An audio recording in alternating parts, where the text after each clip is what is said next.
রাজা কৃষ্ণচন্দ্র, আমি এসেছি রে। চোখ খুলে দেখো বাবা। কে কে কে আপনি? আমি স্বামী খটখটানন্দ। আমি জানতে পেরেছি তোর মনে সুখ নেই, তাই তো সেই সুদূর হিমালয় থেকে ছুটে এলাম। ও, আপনি কি করে জানলেন সাধু বাবা? ওরে পাগল ছেলের কথা শোনো। সন্তানের মনের কথা যদি জানতেই না পারি, তাহলে কিসের তপস্যা আর কিসের ধ্যান? কি জেনেছেন সাধু বাবা? 3 দিন ধরে মনে কোনো সুখ খুঁজে পাচ্ছি না। নানান রকম চিন্তায় জর্জরিত হয়ে রয়েছি। তার মধ্যে আজ 3 দিন হলো রানী বাপের বাড়ি গিয়ে রয়েছে। সুখ কি তোর একার? এই মায়ার সংসারে সুখ খুঁজে পাবি কি করি? তোর যে তপস্যার সময় হয়েছে বাবা। শোন, এই পাথরটা ধর। আমি যোগ বলে এই মন্ত্রপুত পাথর পেয়েছি। কাল পূর্ব দিকের নদীর পাড়ে এই মন্ত্রপুত পাথর স্থাপন করবি। আমি চাই তুই নিজে এই পাথরের আরাধনা করিস। তাই ওইখানে এক কুটির বানিয়ে তুই একা থাকবি। একা? আর রানী? সংসারে দুঃখ ছাড়ার কিছুই নেই। তোর আসলে সুখ লুকিয়ে আছে ওই মন্ত্রপুত পাথরে। এই পাথর তোর মনে সুখ ফিরিয়ে আনবে আর এই গোটা রাজ্যে শান্তি বজায় রাখবে। ঠিক আছে বাবা।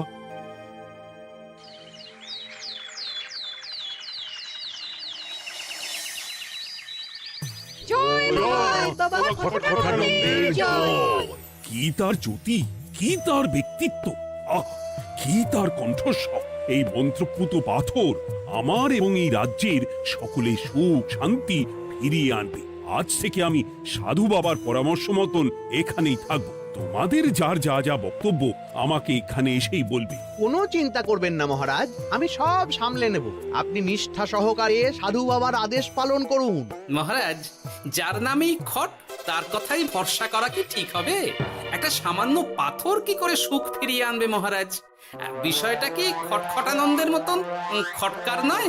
এটা মোটেই সামান্য পাথর নয় গোপাল, এটা মন্ত্রপুত পাথর। আর এসব হচ্ছে বিশ্বাসের ব্যাপার। শুধু তোমার মতন ভাঁড় দিয়ে কি আর রাজ্য চলে? রাজ্য চালাতে গেলে ভক্তি, শ্রদ্ধা, আশীর্বাদও দরকার হয়। ঠিকই, শাস্ত্রে বলে বিশ্বাসে মিলায় বস্তু তর্কে বহুদূর। কিন্তু মহারাজ, রাজ্যটাও তো চালাতে হবে। আপনি এখানে থাকলে এই রাজ্যের কি হবে মহারাজ? একবার ভেবে দেখুন, সাধু বাবা আসল না হয়ে নকলও তো হতে পারে। দেখো গোপাল, তোমার যদি মনে বিশ্বাস না থাকে তাহলে আমি বলবো তুমি আর এখানে এসো না। তবে সাধু বাবার নামে কোনো বাজে মন্তব্য আমি শুনবো না। আমি চাই না আমার এই অবিশ্বাসের কারণে আমার রাজ্যের কোনো ক্ষতি হোক। আর আমি এই রাজ্যের মন্ত্রী, আমি থাকতে তোমাকে রাজ্য নিয়ে বেশি ভাবতে হবে না। তুমি এখন যাও তো গোপাল, যাও। মহারাজকে আর বিরক্ত করো না। পাল না থাকলে এ রাজ্যের কিছুই এসে যাবে না। আমরা থাকতে নাকি ভাঁড় চালাবে রাজ্য? আচ্ছা, ঠিক আছে, দেখা যাক। তাহলে আসি মহারাজ। হ্যাঁ হ্যাঁ, এসো এসো।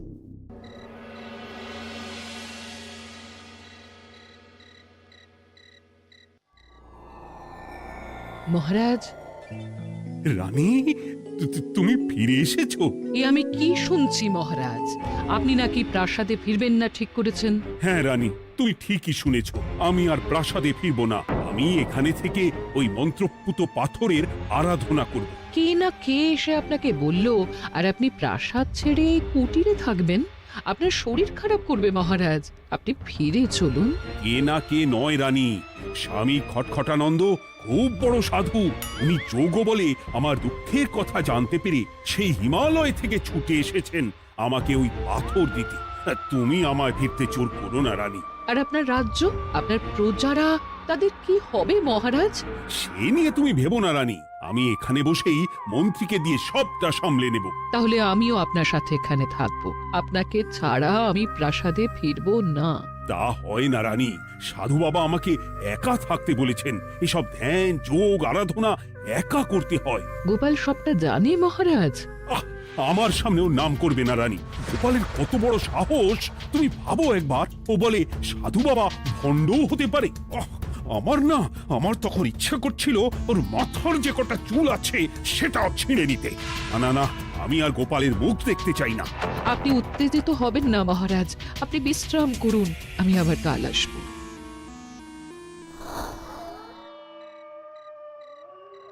রাতের হাটেও সবজির যা দাম বেড়েছে, এরপর শুধু এক বেলা খেয়ে থাকতে হবে।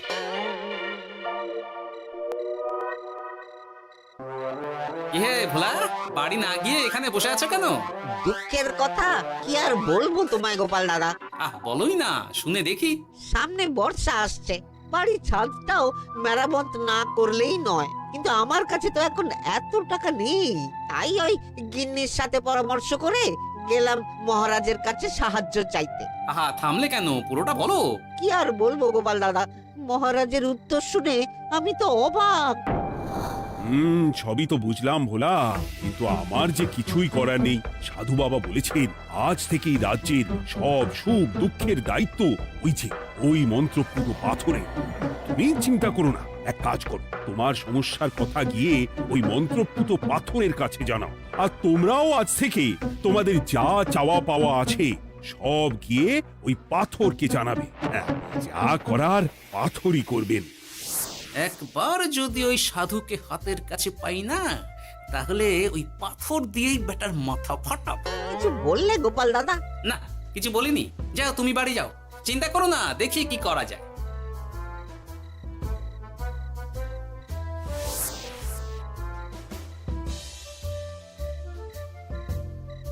কি ব্যাপার, এত রাতে বটা ঘটা মন্ত্রীর বাড়িতে কি করছিল? কি বটা ঘটা, আজকে মন্ত্রী মশাইয়ের বাড়ি খাওয়া দাওয়া ছিল? খাওয়া ছাড়া কি অন্য কিছু আসে না তোমার মাথায়? চ চ চ, আমাদের অনেক কাজ আছে, চ। আরে এত তাড়া কিসের? বাবা, বটা ঘটার এত কি গুরুত্বপূর্ণ কাজ যে একেবারে ছুটে পালালো? না, ব্যাপারটা তো সুবিধের ঠেকছে না।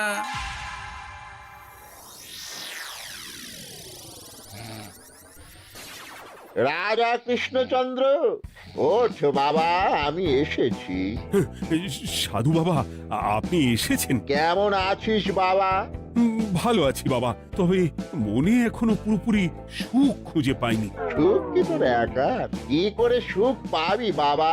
এখনো তো তুই তোর সব আসক্তি থেকে মুক্ত হতে পারিসনি। আর কি কি করতে হবে আমায় বলে দিন বাবা। একটা কাজ বলবো, করতে পারবি?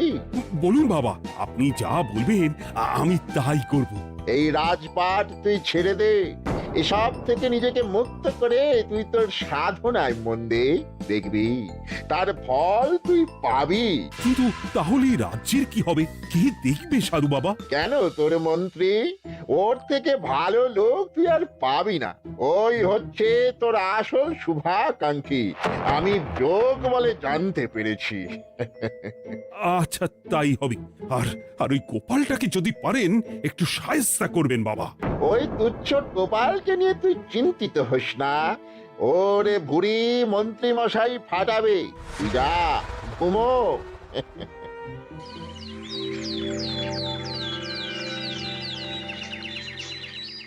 শোনো শোনো শোনো, আজ থেকে মহারাজ কৃষ্ণচন্দ্রের আদেশে এই রাজ্যের ভার এই রাজ্যের মন্ত্রীর। আর মহারাজ নিজে তার কুটিরে নিরিবিলিতে থাকতে চাইছেন। উনি চান না কেউ ওনাকে বিরক্ত করুক। তাই আজ থেকে যার যা সমস্যা সবাই মন্ত্রী মশাইকে জানাবে। মন্ত্রী মশাই যাকে যা বলবেন তাকে তাই শুনতে হবে। শোনো শোনো শোনো। না, মহারাজকে থামাতেই হবে, না হলে বড় বিপদ হয়ে যাবে। যাই।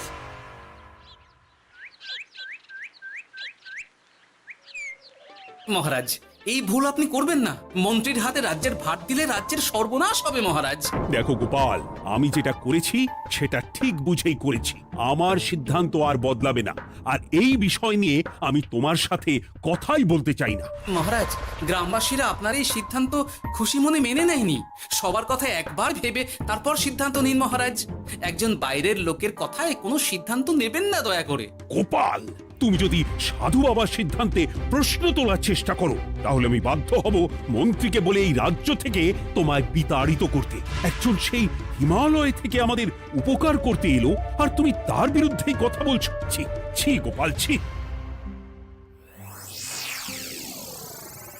মজা, কি মজা! শুধু মুদ্রা, শুধু মোহর, যেদিকে তাকাবো শুধু সোনার মোহর আর সোনার মোহর। তুমি কি পাগল হয়ে গেলে? এখন হইনি গিন্নি, তবে এবার সত্যি সত্যি হয়ে যাব। এত সোনার মোহর একসাথে হাতে পেলে কেউ কি সুস্থ থাকতে পারে? আর বেশি দিন বাকি নেই যখন কৃষ্ণনগরের কোষাগারের মালিক হব আমি। আর মহারাজকে ছেড়ে দেবেন? চিন্তা নেই, মহারাজ কিছুই করতে পারবেন না। তিনি এখন সাধু বাবার আদেশে পাথরের আরাধনায় ব্যস্ত। আর প্রহরীরা, তারা কিছু বলবে না? প্রহরীরা তো এখন আমার গোলাম। মন্ত্রীমশাই আমরা এসেছি। ওই তো ওরা চলে এসেছে। ওরা কি করবে?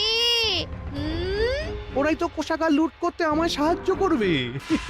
রাজ কোষাগার হবে শুধু আমার, আমার, আমার।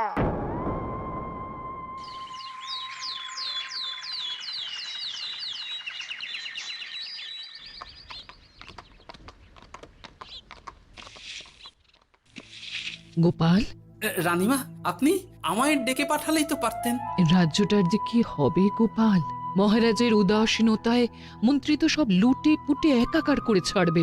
তুমি কিছু একটা করো গোপাল। সে তো আমিও বুঝতে পারছি রানীমা, কিন্তু হাজার চেষ্টা করে ও মহারাজকে বোঝাতে পারছি না। মহারাজ সাধু বাবার পাল্লায় পড়ে আর কিছুই বুঝতে চাইছেন না। এই রাজ্য আর মহারাজকে একমাত্র রক্ষা করতে পারবে তুমি গোপাল। কিছু একটা করো। কি হয়েছে, তোমরা হট্টগোল করছো কেন? তুমি আর একটা বিহিত করো গোপাল দাদা, আমরা তো আর থাকতে পারছি না। তুমি এর এক বিহিত করো গোপাল। আচ্ছা, কি হয়েছে বলবে তো? মন্ত্রী মশাই সবার কাছ থেকে অগ্রিম কর চেয়েছে। সে প্রহরী পাঠিয়ে সবার বাড়ি বাড়ি বলে এসেছে দুদিনের মধ্যে অগ্রিম কর না দিলে সবাইকে ধরে কারাগারে ভরে দেবে। এতে তো আমরা কোনো সাহায্য পাচ্ছি না, তার উপর আবার এই জুলুম কি করে মেনে নেব বলো তো গোপাল দাদা? আমাদের বাঁচাও গোপাল দাদা, আমাদের বাঁচাও, না হলে এই মন্ত্রীর জুলুমে আমরা সবাই মারা যাব। হ্যাঁ গোপাল, তুমি পারবে। কিছু একটা করো গোপাল, এই রাজ্যটাকে বাঁচাও। না, আর নয়, এবার এর একটা বিহিত করতেই হবে। শোনো, তোমরা সব নিজের নিজের বাড়ি যাও, আমি দেখছি কি করা যায়। মন্ত্রী দুদিনের মধ্যে কর চাইছে কেন? ওর আসল উদ্দেশ্য কি? না, বিষয়টার খোঁজ নিতে হচ্ছে। পুটি, এই পুটি। গোপাল দাদু, তুমি? শোন, একটা কাজ আছে বুঝলি, বটা ঘটার উপর নজর রাখতে হবে। পারবি তো? হ্যাঁ হ্যাঁ দাদু, এটা আর কি এমন কাজ? এই তোর হাতে ওটা কি রে? ও এটা পুতুল, বাবা এনে দিয়েছে। পাথরটা খুব চেনা চেনা লাগছে, কোথায় যেন দেখেছি। কোথায়? রে, সাধু বাবার দেওয়া পাথর। আর এটা একই পাথর মনে হচ্ছে। এই তোর বাবা এটা কোথায় পেয়েছে রে? তা তো জানি না, তবে শুনেছি পাশের গ্রামে। বাহ, পাথরগুলো দেখতে তো খুব সুন্দর। এই সব পাথর তোমার? আজ্ঞে হ্যাঁ, আমি এই পাথরের মূর্তি বানাই। এই পাথর কি তুমি বিক্রি করো? না না, শুধু পাথর তো বিক্রি করি না। এটা কি? ও, ওটা আমি আমার সব পাথরের একটা চিহ্ন দিয়ে রাখি। এতে বোঝা যায় যে এই পাথরের মূর্তি আমার তৈরি। বাহ, চমৎকার কাজ করেছো। তোমাকে যে কি বলে ধন্যবাদ দেব তুমি জানো না। কৃষ্ণনগরের কত বড় উপকার তুমি করলে। গোপাল দাদু, ও গোপাল দাদু, গোপাল দাদু, গোপাল দাদু। কি ব্যাপার, এত সকাল সকাল? ভালো খবর এনেছিস মনে হচ্ছে। শুধু ভালো নয় দাদু, একেবারে গরম খবর। দাদু, রহস্য আমরা ফাঁস করে ফেলেছি দাদু। বলিস কি রে? শুনি শুনি। কাল রাতে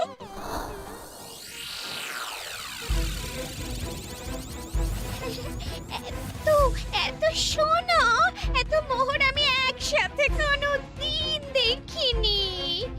ও, এইসব আমাদের? হ্যাঁ গিন্নি, হ্যাঁ, এই সব আমাদের, সব। ওরে বাবা, আমার তো বিশ্বাসই হচ্ছে না, ভাবলেই গায়ে কাঁটা দিচ্ছে। রে বটা, আজ সাধু সেজে মহারাজের কাছে গেছিলি? হ্যাঁ, মহারাজ তো আজ প্রায় পা ছুঁয়ে প্রণাম করতে যাচ্ছিলেন, কোনো মতে ঠেকিয়েছি। বলেছি প্রণাম নেওয়া আমার গুরুর বারণ আছে। আর আমি তো আজ এমন ধোঁয়া দিয়েছি যে মহারাজ একেবারে কেসে কেসে অস্থির। আর মাত্র 2 দিন, এই 2 দিন খেলাটা চালিয়ে যেতে পারলেই কেল্লা ফতে। আচ্ছা, এবার আমার কাছে পুরো বিষয়টা পরিষ্কার হলো। বাহ, তোরা দারুণ কাজ করেছিস রে। এবার শুধু আজ রাতে প্রমাণটা পেলেই হয়ে যাবে।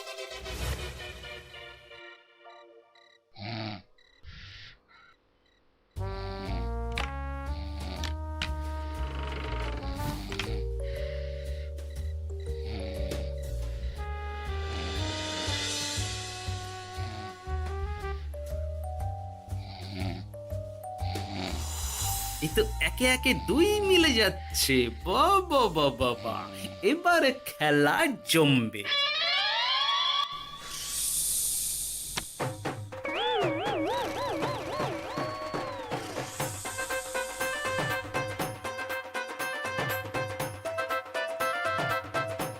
এই ঘটা ঘটা রে, এই ঘরে এত ধোঁয়া এলো কি করে রে? সত্যি তো, এত ধোঁয়া এলো কি করে? ঘরে কি আগুন লাগলো নাকি রে? এই বটা, ওটা কি রে? হ্যাঁ, এ তো ভূত। আমরা তো কিছু করিনি। আমরা কিছু করিনি, বিশ্বাস করো ভূত দাদা, আমরা কিছুই করিনি। তোরা আমাদের পূর্বপুরুষের প্রস্তর খণ্ড নিয়ে এসেছিস। তোদের এত বড় সাহস, আজ আমরা তোদের ঘর মটকাবো। আমরা কোনো খণ্ডমণ্ড নিইনি ভূত দাদা। এই কথা, তুই কি ওনাদের কোনো খণ্ড এনেছিস? না না না না না, আমি তো অমন কিছু আনিনি। আমার মনে হয় ওই আপনাদের কোথাও একটা ভুল হচ্ছে। মহারাজকে ওই পাথর তোরা কোথা থেকে এনে দিয়েছিস? ওটাই আমাদের প্রস্তর খণ্ড, আমাদের 5 পুরুষের সম্পত্তি। ওটা তো আমরা পাশের গ্রামে এক মূর্তি কারিগরের থেকে চুরি করে এনেছি। আপনারা যান না, যান, ওই কারিগরের কাছে ওরকম অনেক পাথর আছে। আমাদের ওটাই চাই। ও বাবা, উনি আবার কে? আমাদের দাদু, 3য় পুরুষ। ও দাদু, এই ছুরি ভূত দাদু, ওটা আনতে গেলে না মন্ত্রী মশাই আমাদের খুব মারবে। খা, ওদের মুন্ডু চিবিয়ে খা। না না, ওরকম করবেন না দাদু ভূত, তাতে আমাদের খুব লাগবে। তাহলে বল, মন্ত্রীর আসল উদ্দেশ্য কি? 2 দিন পর ও কি করবে?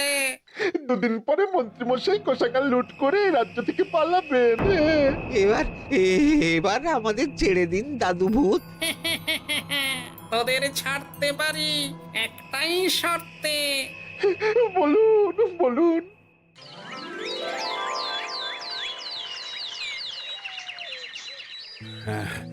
রাজ্যের পরিস্থিতি কি? প্রজারা সবাই ভালো আছে তো? হ্যাঁ মহারাজ, সেসব নিয়ে আপনি একদম চিন্তা করবেন না। বাবা, আপনি এসেছেন? হরে কৃষ্ণচন্দ্র, একটা কথা তোকে না বলে আর থাকতে পারলাম না। এটা আবার কে রে? বলুন বাবা। এই মন্ত্রীকে এই রাজ্যের দায়িত্ব দিতে বলে আমি বড় ভুল করেছিলাম। আসলে এই মন্ত্রী হচ্ছে চোর, ও তোর কোষাগার ফাঁকা করে পালাবার মতলব করেছে। কি বলছেন বাবা? মন্ত্রী, উনি যা বলছেন সব সত্যি? না না মহারাজ, এই বটা কি হচ্ছে কি? বটা? তুমি সাধু বাবাকে বটা বলে ডাকছো কেন? আমি বলি কি বাবা, এই মন্ত্রীকে তুই শুলে দে। বটা, তুই থামবি? আমার খেয়ে আমায় ছুরি মারা? ওর কথা আপনি বিশ্বাস করবেন না মহারাজ, ও সাধু নয়, ও ভণ্ড। মানেটা কি? মন্ত্রী মশাই ঠিকই বলছেন মহারাজ, ও সাধু নয়, ও কৃষ্ণনগরের বটা। এসব আপনার আদরের মন্ত্রীর কাজ মহারাজ। মন্ত্রী আপনার রাজ্য লুট করার মতলব করেছে, তাই বটাকে সাধু সাজিয়ে আপনার মন জয় করে প্রথমে আপনাকে প্রাসাদ থেকে তাড়িয়েছে, তারপর রাজ্যপাট নিজের হাতে নিয়ে কোষাগার হাতিয়েছে। আর এই পাথর কিসের গোপাল? পাথর? পাথর এই কারিগরের মহারাজ। উনি পাশের গ্রামে এই পাথর দিয়ে মূর্তি গড়েন। মন্ত্রী বটাকে দিয়ে এই পাথর চুরি করিয়েছে।